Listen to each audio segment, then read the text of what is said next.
Oh, hi. Welcome back to the workshop. So today I'll be reviewing the HUION Kamvas 24 Pro 4K. Quick disclaimer, HUION did send me this tablet for me to review, but these are my own experiences after putting down about 100 hours on it. HUION actually has two different Kamvas 24 Pro models. One is the 1440p, and this one is the 4K, so I'll be reviewing the 4K version. Before using this one, I was using the 1440p version. I'll go over some pros and cons and what I think about the tablet overall. The Kamvas 24 Pro is a pretty large screen, which is definitely a pro for me. I already know this because I've worked on anything from a 10-inch up to a 24-inch display, like a display tablet. This gives me plenty of space for good elbow movements, and some of you might know that I like to keep my color wheel like very big, like a fourth of my screen. And most of the time that takes up a lot of space on my like whatever software I'm using. So having a big tablet is pretty much a requirement for me to draw effectively. So I just finished building this table and I made sure that everything aligns properly with the main monitor like this. The build quality of the tablet feels very good and it has some weight to it, but it's not so heavy that it feels difficult to move. And it feels pretty premium with the whole thing having a matte surface on it, including the front of the screen. It does still get fingerprints, but it's not really that noticeable, and I don't think I really pay attention to it while I'm drawing. There is only one button that I can see, which is on the top right, and it's just the power button. There's no light or shortcut keys in the front or the back, as far as I can tell. There is a green power light on top. One thing I noticed is that there's no rubber pad directly on the bottom of the tablet. It's more on just like the back face. And that's probably because of how the tablet is supposed to sit with the stock feet and stand. But I'll talk more on that later. The tablet also came with a keypad. It's like a keypad with a dial, has 18 customizable keys and a dial that you can use for zooming in and out of the canvas. I tried it for a bit while drawing, but I didn't really like it. I just keep going back to the keyboard, so I can't really speak much about it. The resolution and color accuracy. So the major appeal for me about this tablet is the resolution and color. This tablet runs at 4K native resolution, and I have used a 1440p one before this. And initially, I didn't think it was going to be a huge difference, but the difference is actually pretty noticeable while drawing. So the biggest advantage for me is not having the need to zoom in too early. Sometimes I would zoom in and like start working on the details of a painting too early, and then I will zoom out and then see that the overall image doesn't look right to begin with. So if I stay zoomed out longer, it's kind of like stepping back while working on a traditional drawing. One thing to note is that the resolution doesn't really help with the detailing process, since when you're working in digital, you can zoom in and out as much as you want. So if you're thinking buying a higher resolution tablet is going to help you render, it doesn't really do that. So that shouldn't be a factor. The color accuracy is impressive. It covers 140% sRGB gamut, but to be honest, I'm not really a color expert when it comes to accuracy and technical color reproduction. But what I can say is this: I used to check my work on a phone and then I got an OLED monitor, which is my current main monitor, and I do that because I want to check my art on a wider color reproduction range, so OLED screens. I don't really have to do that anymore because the tablet itself is close enough to the OLED monitor colors. So being able to trust the colors you see on screen makes the process faster and more enjoyable to me. You can see here that the vibrancy and the hue is comparable to my main screen. So the camera is picking up some differences because there's a difference in brightness between the two screens, but from like just looking at it in person, it's pretty close. So I think the etched texture also makes the color slightly more duller, But even with those in mind, I think you wouldn't be able to notice much difference unless you know, place them side by side to compare it. If you looked at the screens one by one, you can't really tell which one's better or more accurate.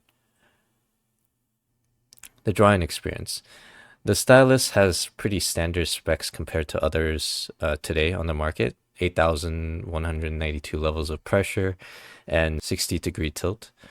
I don't use the tilt function to drive anything in my software, so I can't really comment on that. And the pen itself works pretty much the same as any other major brands as far as I can tell.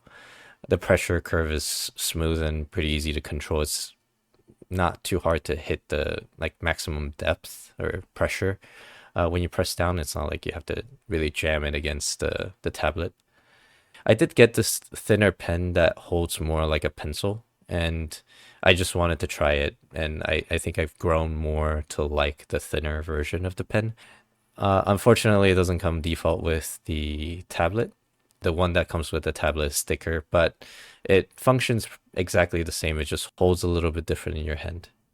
A little bit about the screen texture. This is a big concern for a lot of people who use screen tablets or even screenless tablets.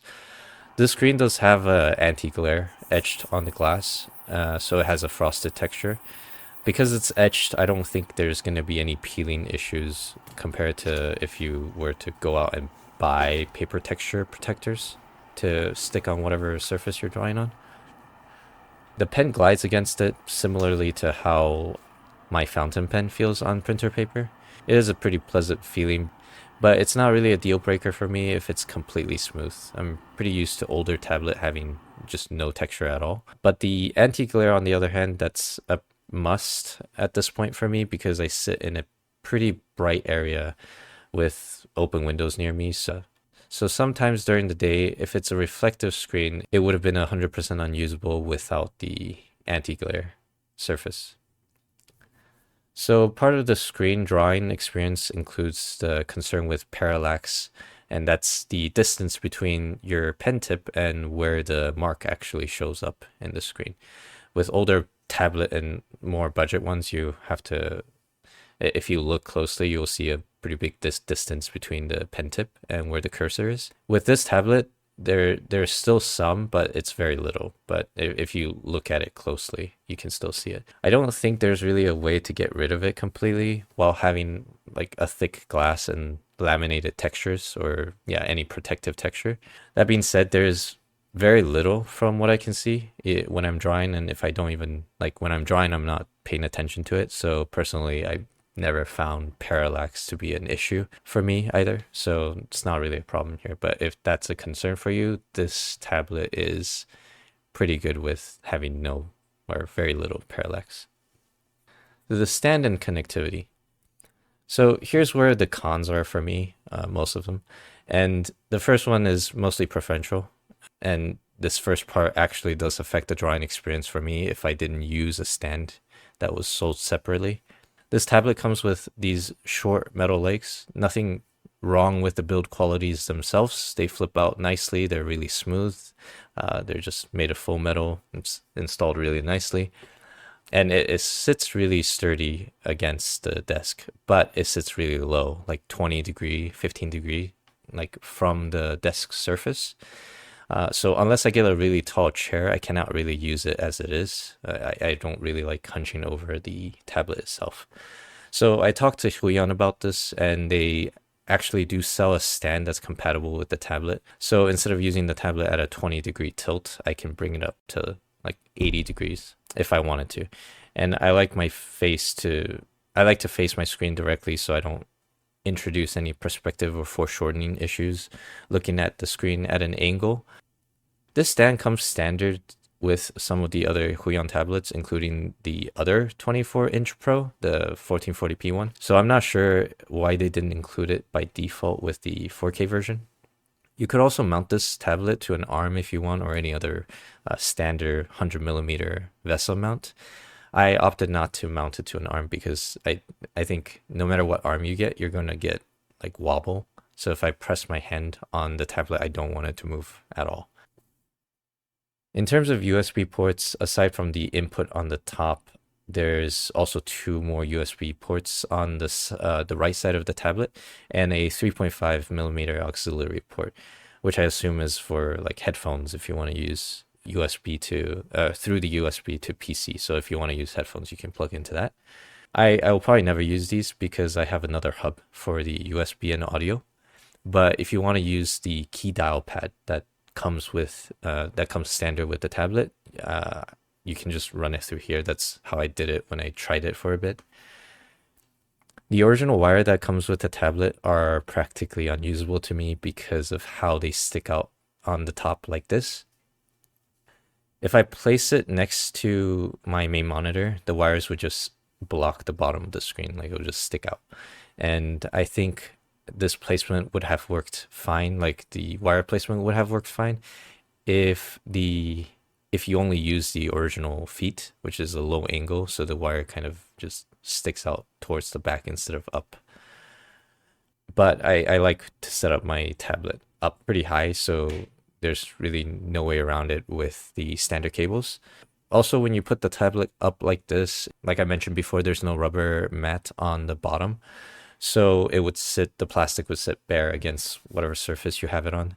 I have this big mouse pad that I set the tablet on, and the stand that I mounted it to has rubber feet. So it doesn't really move when I'm drawing, even though there's no rubber feet on the screen itself on the bottom. So for the wires, I had to go to Amazon to get these 90-degree adapters and third-party cables in order to hook it up flush like I have it right now, and to be able to run the wires through the back of my table, like have it long enough, because the one that comes with it is pretty short.